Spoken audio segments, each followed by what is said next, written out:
পাড়ার দোকানে দাঁড়িয়েছিলাম মুদিখানার ফর্দ দিয়ে। একটি বছর 6-7 বাচ্চা এসে 5 টাকার একটা কয়েন দিয়ে বলল, দুটো ললিপপ দাও না কাকু। দোকানদার একটা লালিপপ দিয়ে বলল, 5 টাকায় একটা লালিপপ হয়, দুটো নয়। ছেলেটার মুখটা কাঁচুমাচু হয়ে গেল।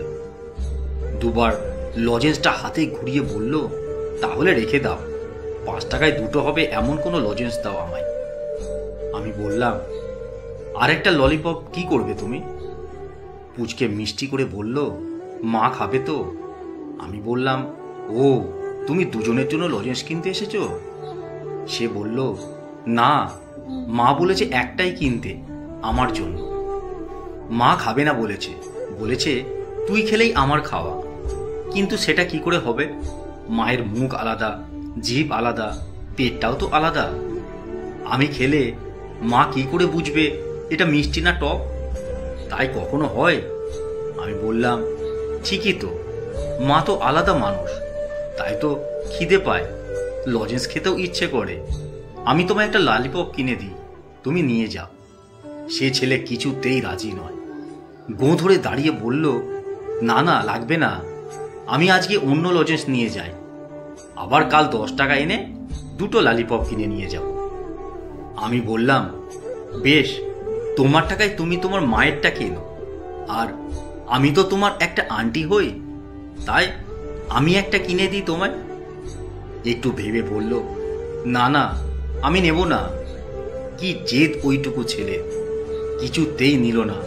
অবশ্য আত্মসম্মান বোধ থাকা ভালো।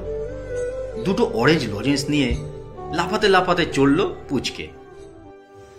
আমি ওটুকু ছেলের আধো আধো ভাবনার দর্শন থেকে থমকে গেলাম। সব মায়েরাই বলে, তুই খেলেই আমার খাওয়া। আসলে দিন শেষে সকলের সব শখ পূরণ করতে করতে মায়েরা ভুলেই যায় সেও একদিন অরেঞ্জ লজেন্সের টক মিষ্টির স্বাদটা খুব পছন্দ করত। অথবা মেয়েবেলায় ঘরের কোণে বসে বাবার বকুনি খেয়ে লালিপপ পেয়েই কান্না ভুলত। মায়েরা অনেক কিছুর স্বাদই ভুলে যায়। কষা মাংস মায়েরা খুন্তি করে তুলে ফুঁ দিয়ে স্বামী সন্তানকে দিলেও কখনো নিজের খাওয়া হয়ে ওঠে না। পুচকে কি সুন্দর করে বলল, মায়ের মুখ আলাদা, জিভ আলাদা, পেটটাও তো আলাদা, তাই আমি খেলে কি করে মায়ের পেট ভরবে? কত কম বয়সে মাকে আলাদা করে সম্মান করার কথাটা বুঝে গেছে। ওর মা হয়তো বলবে, তুই এখন একটা খা, বিকেলে আর একটা লজেন্স খাস। কিন্তু জোর করে মুখে ঢুকিয়ে দেবার পরে এই টক মিষ্টি অরেঞ্জ লজেন্সটার স্বাদের সঙ্গে সন্তানের গভীর ভালোবাসার স্বাদ মিশে গিয়ে অমৃতকেও হার মানাবে আমি নিশ্চিত। গোটা সংসারের দায়িত্ব যার ওপর, তার এটুকু সম্মান, এটুকু আদর বোধ হয় প্রাপ্য।